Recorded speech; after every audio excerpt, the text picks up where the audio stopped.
A few summers back, while I was still living in the house I grew up in with my parents, something strange happened. I was 17 at the time. One random weekend, my parents left for a short trip without me, which was highly unusual. They're the type who are always home, always tending to the house, and rarely go away together. In fact, I couldn't remember a single occasion when they'd both left for a trip like that. Naturally, I decided to make the most of the unexpected freedom and invited my girlfriend back then, MJ, to spend the weekend with me. It honestly felt like a golden opportunity to have the entire place to ourselves without interruptions. MJ had a mischievous streak that made everything feel a little more thrilling than it probably should have. To be fair, that was part of the reason our relationship didn't last, but that's another story. Given her personality, I probably should have anticipated what happened that night. The moment she saw the pool in the backyard glowing under the night sky, she lit up with excitement. With a mischievous grin, she suggested we go skinny dipping, like it was the most natural thing in the world. I hesitated, worried the neighbors might catch a glimpse, but she insisted and, to be honest, she made a convincing argument. We'd swum together before, but never like that. Not that daring. At least not for me. I was always the well-mannered, respectful kid. Even now, I sometimes think I'm too polite.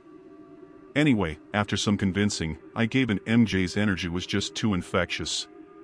Soon enough, we were both in the water, laughing and playing beneath the stars. It turned out to be an oddly romantic moment, as corny as that might sound. The warmth of the pool against the crisp night air created a surreal atmosphere. From where we swam, we could see straight into the living room through the large bay windows. Since it was dark outside and the lights were still on inside, the house looked like a glowing dollhouse. That view gave me a sense of security, like we were still tethered to the house even while floating outside. But that sense of safety didn't last. At one point, while MJ was talking about something I don't even recall what, I happened to glance at the windows and instantly froze. What I saw was the last thing I expected. A shadow moved along the far wall of the living room. It was faint but unmistakable, and clearly a shadow because of how it shifted. I watched, stunned, as it disappeared out of view, like someone quietly walking deeper into the house. My heart jumped. Panic surged through me, but I didn't want to alarm MJ. I leaned in and told her we needed to get out of the pool. She didn't ask questions. She just followed my lead as we climbed out and dried off as quietly as we could. I told her to hide in the pool house, turn off the lights, and stay silent until I returned. She wasn't joking around anymore. I could see the fear in her, though she kept calm. She gave a quick nod and slipped into the pool house without another word. I crept back into the house through the kitchen door.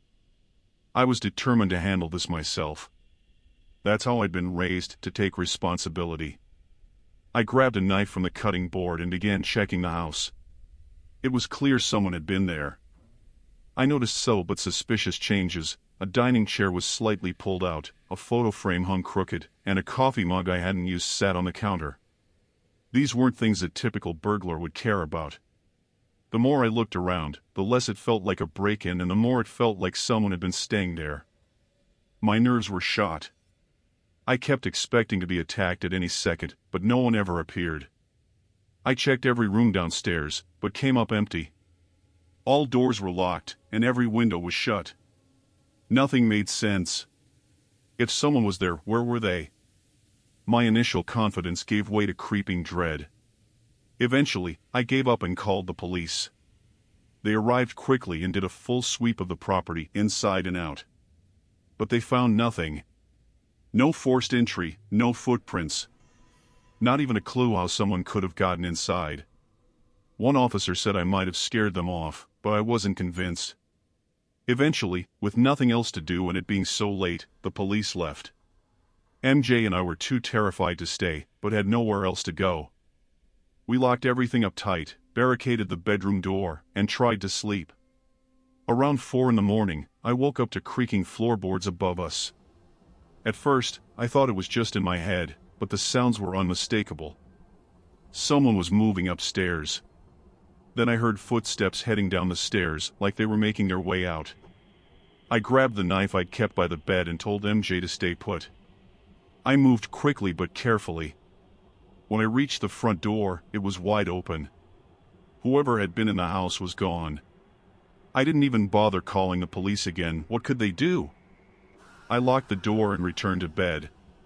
It wasn't until morning that the reality of what happened truly hit me. Every single kitchen knife was missing. All of them. They also took random small things, some money, a few watches, some electronics, but it was the knives that haunted me. It felt like a warning, or some kind of message, though I couldn't figure out what. When my parents came home and I told them everything, they were shockingly understanding. I'm not easily scared, never have been, so the experience didn't leave lasting trauma. But to this day, I still think about how weird it all was. I never figured out how that person got in or where they were hiding while the cops searched. It's one of those eerie experiences that stays with you forever.